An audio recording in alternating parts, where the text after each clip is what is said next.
Comida, educación, viviendas y salud son los 4 pilares que hacen que un presupuesto de una nación se desnivele o haya que buscar recursos. Hoy vamos a hablar de comida, vamos a hablar con el señor ministro de Agricultura de República Dominicana. Licenciado, ingeniero Luis Ramón Rodríguez, ministro de Agricultura, le damos la bienvenida. Aprovechamos para agradecer y valorar su presencia aquí. Fue, por cierto, el único ministro actual que durante la transición tuvo la cortesía de estar en la revista, sin que él todavía supiera que iba a desempeñar esa posición. Ingeniero, gracias por estar aquí. Hablando de comida y hablando de presupuesto, ¿cuáles son las expectativas para estos 5 meses que culminan dentro de 30 días, es decir, de agosto a diciembre? ¿Cómo se han manejado las cosas en el ministerio, sobre todo cuando vino una situación de lluvias que, aunque no pasó el ciclón, dejó grandes secuelas aquí? ¿Cómo ocurrieron esos 5 meses de agosto a diciembre y cuáles son las expectativas para el año que viene? Muy buenos días a los amigos televidentes, buenos días doctor y al equipo. Quizás sería bueno empezar por la visión que tiene el presidente acerca del sector agropecuario. Si usted ve la distribución de los fondos que se hicieron ahora en el presupuesto para el año 2013, al sector agropecuario le tocaron alrededor de 2.016 millones de pesos, que es realmente histórico, es un monto histórico en la historia de la República Dominicana, y con relación al 2012 hubo un incremento de cerca de 3.500 millones de pesos al presupuesto del Ministerio de Agricultura. Eso mismo ocurrió en los primeros 100 días. El presidente tenía la visión de relanzar el sector agropecuario. Nosotros teníamos muchas tierras que estaban en barbecho, o sea, no estaban siendo sembradas, y entonces se diseñó un programa para renovar la actividad agropecuaria a nivel de los productores, especialmente pequeños y medianos, que es el enfoque principal que tiene el presidente como una manera de mitigar pobreza. Y en los primeros 100 días nos dedicamos con unos fondos que el presidente nos dio, 495 millones, que desafortunadamente no nos rindieron más porque llegó en septiembre Isaac y luego en octubre llegó otra peor que fue Sandy. Sin embargo, pudimos roturar más de 490.000 tareas de terreno que están siendo sembrados. Ya tenemos cerca de 80% sembrado porque luego las lluvias no nos permitieron la siembra rápida de lo que habíamos preparado.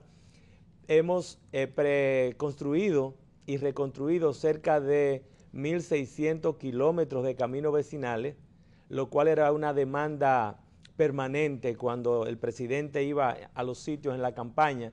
El tercer punto que la gente pedía. Eso imprevisto, ¿cómo lesionaron el presupuesto del año que viene?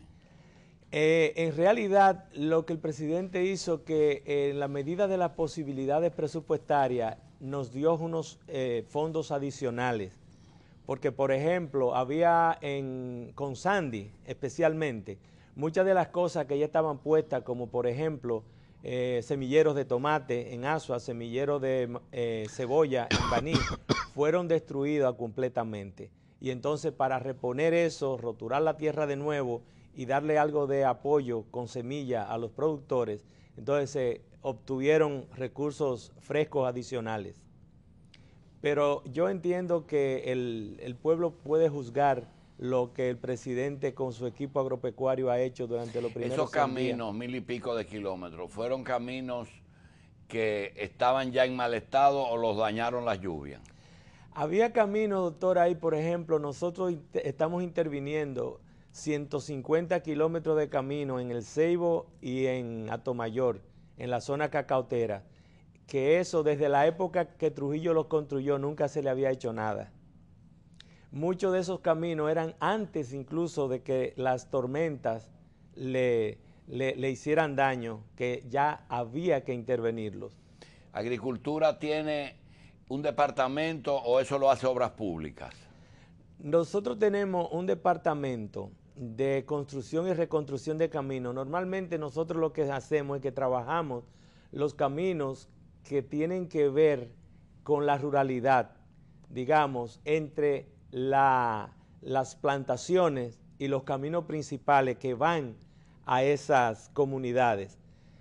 Sin embargo, a veces... ¿Cuál es la frontera? ¿El municipio? Es decir, más del municipio ya no participan. No, más del municipio no participamos porque ya eso caería dentro del ámbito de obras públicas, que tiene una dirección general de caminos que llaman ¿Cuántos vecinales. quedan por rehabilitar? Bueno, nosotros queríamos 1.800 en los primeros 100 días, pero posiblemente terminemos ahora en enero con cerca de unos 2.000 kilómetros de camino. ¿Eso luego es constante o es primero uno? Es decir, eso después, el departamento trabaja constantemente en esa rehabilitación. Constantemente, y la intervención fue masiva. Nosotros tenemos frente en alrededor de 22 provincias y ahora incluso hemos tenido que alquilar equipos y subcontratar algunas de las intervenciones. ¿Qué por ciento del presupuesto se come caminos vecinales?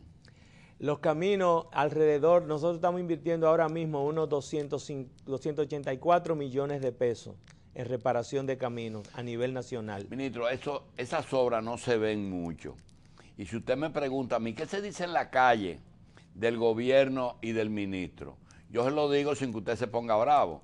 Le dicen, el presidente y su ministro de Agricultura son lentos,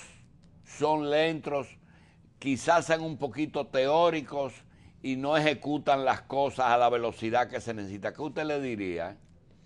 Bueno, nosotros tenemos, por ejemplo, adolecemos, y gracias a Dios que es así, de un proceso, por ejemplo, de compra que es muy transparente, porque eso nos obliga a hacer licitaciones. Y a veces hay una respuesta que la gente espera de manera inmediata. Y la licitación es una retranca, ¿eh? La licitación retrasan los procesos de dar respuesta a las emergencias. Por ejemplo, por eso es que el presidente, cuando llegó Isaac, emitió un decreto de emergencia. Cuando llegó Sandy, también hizo lo propio. Eso es lo que ayuda a facilitar la respuesta rápida. Sin embargo, cuando no es así, tenemos que hacerlo a través de las licitaciones, que si son muy grandes, toman hasta 50 días. Y esas obras que están terminadas y inauguradas como Villa Consuelo, Cristo Rey, El Merca, ¿por qué no abren si eso van a significar una estabilización de precios y una facilitación, un facilitamiento de la comida aquí? Bueno, doctor, hay una cosa con el sistema de la Red Nacional Agroalimentaria, que incluye el Merca Santo Domingo y una serie de mercados minoristas satélites que van todos unidos. La parte del Merca se está todavía en el último tramo de entrenamiento de las personas que van a trabajar en él y se está esperando la construcción final del Merca minorista de la Duarte. Entonces ya tenemos Cristo Rey que está listo, tenemos Villa Consuelo que está listo, aunque a Villa Consuelo hay que hacerle una intervención porque la lucín de la segunda planta produce demasiado calor abajo, entonces hay que hacer un trabajo de aislamiento térmico para que el calor no baje. ¿Y eso trabaja concatenado, todos esos marcados? Sí, entonces, porque ¿qué es lo que va a ocurrir? Todos los productos van a nivel de mayorista, van a llegar al Merca y de ahí se van a distribuir ya empaquetados, limpios. Entonces eso no se va a privatizar.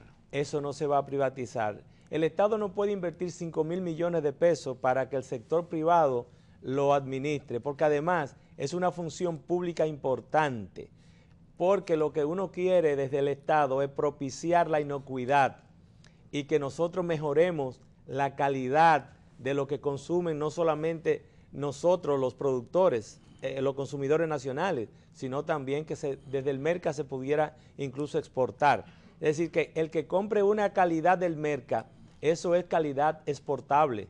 O sea, nuestros consumidores van a tener acceso a bienes agroalimentarios del primer mundo. Quita mucho intermediarismo eso.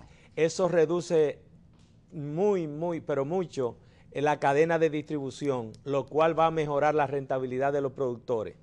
Los productores se van a acercar mucho más a los consumidores finales y eso va a hacer que una parte más importante del precio que pague el consumidor final quede en manos del productor. Ingeniero, la agricultura se compone de dos factores, de lo agrario y de lo pecuario. ¿Qué pasó que usted y el presidente se tardaron tanto para resolver el problema de ganadería? Bueno, es que las decisiones de quién va a una posición pública es del presidente y el presidente ha sido muy respetuoso con la gente del partido y la gente que lo apoyó en la campaña. Entonces, él ha tenido un aprecio muy alto por todos los funcionarios que estuvieron apoyándole durante la campaña. Y yo pienso que eso fue parte de por qué la decisión... ¿Y el resultado de hoy se puede decir que fue el mejor? Mire, depende del sector. El sector está muy contento con la decisión del doctor Toribio. Los productores de cerdo, los productores de huevo, los productores de leche. El doctor Toribio es un hombre del sector que tiene muy buenas relaciones con todos los subsectores. Y entonces, porque además el agotamiento que se venía sufriendo de 8 años en una dirección es mucho. La gente se agota. Y llega un momento que se acaba los conejos, de sacar conejos del sombrero, usted sabe, entonces se agotan las nuevas ideas. Ministro, pero dígale al país, realmente en este momento que tenemos tratados de libre comercio, la barrera sanitaria es muy importante y es ganadería el organismo que tiene que ver con eso y la designación de una persona idónea es importante. Ustedes tienen muchas barreras sanitarias y mucha materia pendiente en ganadería. Sí, tenemos una agenda muy grande pendiente y hay tres asuntos vitales que son el enfoque de este gobierno. Primero es obtener la certificación para poder exportar carne de vacuna hacia los Estados Unidos. Segundo es obtener que el país sea declarado libre del Newcastle aviar para poder exportar huevos y exportar pollos, especialmente pechuga. Y la otra parte tiene que ver con la erradicación de la peste porcina clásica en cerdo, de manera que nosotros podamos exportar corte de cerdo a los mercados internacionales. Y nosotros tenemos una meta y es que antes de 2 años nosotros podamos esas 3 metas que tiene el gobierno poder llegar felizmente a término. Me gustaría preguntarle sobre algunos productos. Hay quejas de los consumidores de que el plátano está llegando muy caro y la carne de pollo, aunque se mantiene al mismo precio, pero no es como la población quisiera, que bajara un poco más en el costo. ¿Qué pasa con estos dos productos? Los plátanos están a 19 pesos y hay una oferta, oiga bien, de 2 platanitos por 25 pesos. ¿Qué es lo que pasa? Sí, lo primero es que el plátano, al igual que el arroz, es casi un cultivo político en la República Dominicana. ¿Político? Sí, nosotros consumimos 6 millones de unidades de plátanos al día. O sea 6 que millones, 6 la mitad millones de la población. Exacto, 6 personas de cada 10 consumen plátano al día en promedio. Entonces nosotros tuvimos una dificultad con las 2 tormentas que nos afectaron. La primera nos llevó 35,000 tareas de plátano de Barahona, pero Sandy nos llevó 174,000. O sea, nosotros tenemos casi 210,000 tareas de plátano devastadas. Hemos hecho unos esfuerzos tremendos en restablecer las plantaciones, distribuyendo plantas nuevas, distribuyendo fertilizantes, pero esto no va a volver la producción, sino a los niveles que nosotros normalmente tenemos, que son 200 millones de plátanos al mes, y nosotros consumimos 180. De manera que siempre hay un exceso de oferta, lo que mantiene los plátanos a unos precios asequibles. ¿Eso produjo una importación esa que mencionan? es que no hay importación. El plátano es un bien que cayó en la canasta C cuando se negoció el DERECAFTA. ¿Qué significa eso? Significa que está en un mercado abierto y tiene en el año 1 tenía un gravamen, un arancel de 20% que linealmente va a quedar a los 10 años en 0%. Entonces, no hay cuotas. El que quiere traer plátano puede traerlo y nosotros no podemos evitar. Tiene que pagar el arancel, que hoy está alrededor de un 6%, pero lo más importante, y creo que ahí el hijo tenía razón, es que nosotros tenemos el país libre de la enfermedad que se llama el moco bacteriano, y que nosotros, si viene de una zona libre de esa enfermedad, pudiera entrar. Si no, entonces nosotros también establecemos una barrera sanitaria frente a una posible importación de ese tipo de bien. Nosotros competimos en plátano con cualquier país del mundo. Nosotros tenemos que mejorar un poco la producción por planta. Nosotros tenemos una variedad que es el macho por hembra, que es el que nos gusta a nosotros y le gusta también a cualquiera porque es un plátano bueno, pero produce 35 plátanos exportables por racimo. Mientras que hay otras variedades como la que usan en Centroamérica y que nosotros estamos usando ahora, que son las FIA, que producen hasta 70 plátanos exportables por racimo. ¿Y por qué cuando damos los precios de los plátanos y decimos Moca y decimos Neiva, el precio es tan diferente? Porque en la zona de Moca el plátano es de secano, normalmente mucho más duro y más pequeño, mientras que en la zona de Barahona, que es de riego, el plátano es más grande y mucho más suave. Entonces siempre ha habido un precio diferente entre el precio del plátano barahonero y el de Moca. ¿Y el de Guandul? El Guandul nosotros tenemos una dificultad porque en Ecuador y Perú... Pero ahí lo producen sin comerlo. El ecuatoriano no come Guandul, sin embargo lo produce. Pero lo exportan, doctor, y ahora gracias a Dios está más caro. Pero llegó un momento que el Guandul de ellos costaba $7 el quintal y el de nosotros 23. Entonces no había manera de que las plantas procesadoras comprasen Guandul, lo procesasen y lo vendieran en Estados Unidos y Puerto Rico de manera competitiva. ¿Qué pasa con el pollo? El pollo, lo que ha ocurrido es que los productores tienen un costo que está muy cerquita ahora mismo al precio de venta. Los productores están vendiendo a $29.50 la libra a nivel de granja, cuando debería ser alrededor de $31.50. El pollo ha estado más o menos estable y ahora en Navidad tenemos 18 millones de pollos que se van a comercializar durante ese mes.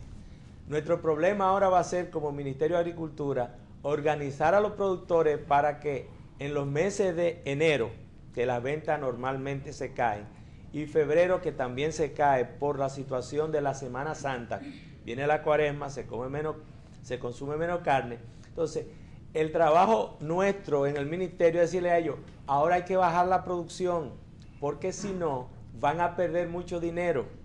Y después, cuando estén perdiendo dinero, van a decirle al gobierno, cómprame la producción, el excedente. Eso es entendible, pero si usted se va un domingo en la tarde, a lo mejor usted tiene tiempo, por ahí por detrás del mercado Modelo de la Mella, encuentra 2 o 3 mesas de unos gordos jugando dominó, que son los que ponen el precio del huevo. Entonces yo veo huevo en granja a 3 pesos y lo veo al público a 12 pesos y a 10 pesos y a 9. ¿Qué ustedes van a hacer con esos intermediarios? Que lo que hacen es jugar dominó, más nada. Con la especulación. Sí, pero no solamente con huevo, doctor. Eso ocurre en la mayoría de los bienes. Nosotros por eso estamos apostando a que una vez abierto el sistema, donde el Merca Santo Domingo, donde los mismos productores puedan tener centro de expendio a través del Merca, eso va a cambiar completamente. Porque es verdad, hay demasiado agiotismo en la cadena de comercialización de los bienes agroalimentarios. Nosotros estamos produciendo 160 millones de huevos al mes. ¿Y el consumo? El consumo es como 120, 125. Pero está perdiendo el productor y el intermediario está muerto de risa. Así es, doctor. 50 centavos están actualmente perdiendo. Por cada huevo están perdiendo los productores. Pero hay una cosa. La economía agropecuaria es muy compleja. Y en tanto es así que que usted es especialista y tiene especialista en eso. ¿Cómo usted puede lograr el equilibrio, que gane el productor y que yo reciba en mi casa el producto a buen precio, sin que un toletero de eso se meta en los bolsillos mi trabajo o el de los productores? Ayudando a los productores a planificarse, pero los productores tienen que entender el proceso. Por ejemplo, en huevos tenemos esa situación. Hay un grupo que sabe que puede autorregularse. Antes el ministerio regulaba la producción de huevo y la producción de pollo a través de la importación de pollitas bebé y ponedoras. Pero como eso cayó en el DERE-CAFTA, en el libre comercio, en la canasta G, o sea, donde todo el que quiera importar pollita bebé puede hacerlo, todo el que quiera importar huevo fértil lo puede hacer. Entonces, la regulación debe venir de adentro y ellos a veces no lo entienden porque hay unos que quieren crecer más que otros. Y al hacerlo, el negocio como industria total comienza a tener dificultad y los pequeños son los primeros que quiebran. Y nosotros como Estado no podemos permitir que los pequeños y medianos quiebren. Y eso quiebren. de lo que, por ejemplo, una gente va a sembrar en Constanza y te dice, voy a sembrar lo que hubo escasez el año pasado, entonces ahí se mete una superabundancia. ¿Cómo ustedes combaten eso? Es muy difícil, doctor, en una sociedad libre decirle a la gente que haga y que no haga. Se le sugiere cosas. Bueno, pero lo que no le conviene. Así, pero fíjese, una de las cosas más importantes en el Valle de Constanza, eso es bueno que usted me trae eso a colación, el Valle de Constanza está cambiando poco a poco, porque al final del día el problema de la producción y de los bajos precios está asociado a la pobreza nacional. Si CEPAL dice que nosotros tenemos una población que 42% es pobre, eso significa que la capacidad de compra de los 10 millones es relativamente baja. Entonces, cuando usted produce para el mercado doméstico y tiene 42% de gente que no tiene acceso a comprar lo que usted produce, ya su mercado es muy chico. Entonces, nosotros estamos trabajando con los productores de Constanza especialmente para que miren los mercados de exportación. Y ya el sábado vamos a tener otra segunda planta de empaque que se inaugura en Constanza. Bien. Ministro, hay un programa de televisión que dice mito o realidad. Y hay que desmontar algunos mitos. Yo le voy a decir algunas cosas porque usted me dice si es mito o realidad. El asunto aquel de los productores de ajo de Constanza, la cebolla de Baní, la habichuela de San Juan, en fin, esos problemas que eran cíclicos, ¿cómo se resolvieron y a partir de qué gobierno eso se resolvió? Que ya no lo escuchamos. Bueno, parte de eso se resolvió a través de la eliminación en el otorgamiento discrecional de los permisos de importación. Por ejemplo, ahora mismo nosotros tenemos ajo, por ejemplo. Entonces, se para la importación de ajo hasta que no se compre y salga del mercado todo el ajo nacional. Y luego seguimos. ¿Por qué? Es sencillo, doctor. Nosotros consumimos 15,000 quintales de ajos de diferentes variedades al mes, 15,000 quintales. Y la producción nacional es alrededor de 60,000. Es decir, la producción nacional son 4 meses. Quedan 8 meses que hay que importar. Entonces, lo vamos a subastar ahora a los 8 meses. Otro posible mito. Le vamos a pagar a Venezuela con habichuelas negras. ¿Dónde están las habichuelas negras? No, mire, por ejemplo, este año nosotros importamos 1.200, no había semilla negra. Nosotros importamos 1.200 quintales de semilla de Estados Unidos y tenemos ahora 10,000 tareas sembradas de semilla en el Valle de San Juan y ahí vamos a producir alrededor de 20,000 quintales de semilla negra que nos va a permitir sembrar unas 100,000 tareas el año que viene que van a producir alrededor de 10,000 toneladas de habichuelas negras, que es el tamaño del pedido que hace Venezuela. O sea que para el año que viene nosotros vamos a poder exportar alrededor de 10,000 toneladas de habichuelas negras a Venezuela. Mire, yo tengo que pedirle excusa por esta pregunta, porque quizá lo ofenda. Dicen que Agricultura está disgustado porque se llevaron la subasta para el HAT, porque ustedes querían tener esa bicoca allá en Agricultura.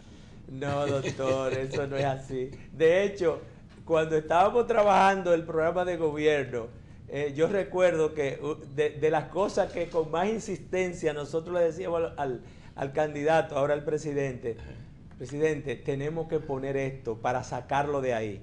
Lo que eso significa para el ministro en particular es una misa de salud. Si la romería terminó, ya nadie... Doctor, porque eso no era fácil. ¿Y es cierto que un porcentaje de ese dinero como quiera llega allá? Sí, bueno, de hecho el presidente nos puso 1.000 millones de pesos para una cuenta que se llama Reconversión Agropecuaria de los fondos que va a generar la subasta. Se estima que nosotros generaremos unos 1.230 millones el año 2013. Si alguien le pide al Departamento de Transparencia de la Información, acceso a la información pública, de que qué estaban haciendo en el pasado con ese dinero, ¿ustedes se atreven a decirlo? Nosotros estamos, como dice el presidente, abiertos a todo, pero nosotros no miramos para atrás. A tirar piedra. No tiramos piedra para atrás, doctor. Nosotros vamos hacia adelante. Bien. En el caso de las exportaciones, que te hablan de exportaciones y te hablan de mandar productos para afuera, aquí hay la infraestructura de producción, conservación y exportación. ¿Está instalado eso? No, todavía, doctor. Y más que nada no tenemos la oferta exportable lo suficientemente grande. Por eso es que el programa de inversión en invernadero es tan importante. Y no solamente invernadero, sino también las plantas de empaque. Y los frigoríficos, que es lo único que en esa cadena hay suficiente. ¿Tienen capacidad de recibir la producción? Sí, hay suficiente capacidad instalada de frigoríficos. Sí. Y por ejemplo, el sábado pasado nosotros fuimos a Baní a ver las instalaciones que tiene la Corporación de Zona Franca allá, Manuel Miniño y su grupo. 140.000 metros de invernadero completamente sembrados y tienen una planta de empaque que es del primer mundo, fabuloso. Pero no tienen el frigorífico. No, ellos lo que tienen es cuarto frío, que pueden mantener hasta 3 contenedores en el cuarto frío, en lo que van llenando contenedores y sacándolo directamente para el muelle. ¿Hay conflicto de interés en este gobierno de funcionarios que son productores agropecuarios? No. Específicamente el caso de José Ramón. Él no está metido en el negocio bueno, en el caso de José Ramón incluso renunció a una cantidad de cosas de su propio negocio y no toca ninguna parte que tenga que ver con algo que en el gobierno pudiera ni pensarse que pudiera haber un conflicto de interés. ¿Tienen ustedes capacidad técnica aquí en el país? Es decir, ¿hay profesionales del campo suficientes? Sí, nosotros tenemos muy buenos profesionales y tenemos especial en muchísimas de las áreas, pero vamos a seguir entrenando. Por ejemplo, en las áreas de producción de ambiente controlado hay 75 técnicos entrenados tanto aquí como en el exterior, y a partir de enero vamos a ir añadiendo otros 50 más, porque en la medida que vamos creciendo en invernadero, en metros cuadrados de invernadero, necesitamos más gente para dar servicio. Ingeniero, desde la llegada de Fernando Álvarez Bogar en el 66 a Agricultura, se estructuró una logia que siempre estuvo en Agricultura como ministro, en la que se dice que Luis Toral, Villi Álvarez y Norberto Quesada no fueron los únicos miembros de esa logia. ¿Usted es miembro de la logia agropecuaria? Yo creo que no, doctor. Dice que Aquino es el director académico de ese grupo, Aquino que González. Hipólito es el... Perdón, Machi. Aquino González. Exacto. No, hay un grupo de ex secretarios de Estado que en realidad ellos a través del tiempo fueron dándole forma a lo que hoy nosotros tenemos como Ministerio de Agricultura. El trabajo de nosotros es ir todavía un poco más allá. Recuerde, doctor, que la ley que crea Agricultura es del año 65 y hay una inmensa cantidad de actividades y funciones que fueron diseñadas para dar respuesta a problemas de los 60. Hoy los problemas son diferentes en un mundo globalizado. Entonces nosotros tenemos que seguir haciendo las reformas que son necesarias para adecuar el ministerio al nuevo tiempo. Bien, se dice que la meta es suficiente su suficiencia alimentaria, y ese discurso, pero si le pregunta a los lecheros, solamente producen la mitad. Si le preguntan a las habichuelas, solamente producimos la mitad. ¿Cuál es la meta de ustedes? La meta de nosotros, más que autosuficiencia alimentaria, porque la gente a veces se confunde, la autosuficiencia no viene dada por la cantidad que tú produces, sino por los ingresos que tiene la gente para acceder a comprar los bienes que necesita para vivir. Entonces, nosotros queremos que los productores tengan una producción alta, que su producción sea rentable, pero que también los consumidores tengan ingresos suficientes para que puedan adquirir los bienes que los productores están produciendo. Mire, sin comida no se piensa y no se puede educar a uno. Sin comida uno se enferma. Sin embargo, no se ha hablado nunca del 5% para agricultura. ¿En qué por ciento del PBI están las necesidades de ustedes? Nosotros necesitamos, especialmente para crédito, unos 40,000 millones de pesos. En lo que va de gobierno y las identificaciones que tenemos, ya vamos casi por mitad. O sea que lo que tenemos que buscar son unos 20,000 millones de pesos adicionales para el crédito anual. Pero si usted mira, en el año 2012, el porcentaje del presupuesto de agricultura con relación al presupuesto nacional era 1.7. Este año 2013 va a ser 2%. Es decir que el presidente ha visto la situación y ha enviado un mensaje claro de que la agropecuaria va a estar dentro de sus prioridades. El programa de gobierno de ustedes es 4 años solamente, ¿verdad? Así, doctor. Y no va más allá de 4 años. No va más allá de 4. Lo que sí el presidente quiere dejar una impronta y un tipo de institucionalidad que cuando nos vayamos las cosas puedan seguir como la gente quiere. En el orden personal, como ministro, ¿por qué cosa le gustaría que lo recuerden? Esa fue la gestión de Luis Ramón. ¿Cuál sería? El lograr que el país pueda exportar, o sea, eliminar las barreras sanitarias y fitosanitarias que nosotros tenemos en la parte de la pecuaria y en la parte en la parte agrícola, especialmente exportación de mango y exportación de banano, que nosotros podamos dejar un sector exportando, cosa que hoy día no puede exportar. Bien, vamos a darle las gracias y vamos a decir que la revista tiene 52 reconocimientos pendientes para hacer en este periodo y uno de ellos le corresponde al ministro de Agricultura por sus 120 días de gestión, porque llenó las expectativas y sobre todo que dicen por ahí que una buena gestión es cuando no hay escasez. Cuando no hay escasez se califica, los precios son importantes, pero son de segundo orden. Al ministro Luis Ramón Rodríguez le hacemos entrega del guante de oro en el sector agropecuario por los 120 días de gestión. Vamos pues a hacer la entrega de ello, a desearle éxito y vamos a una pausa.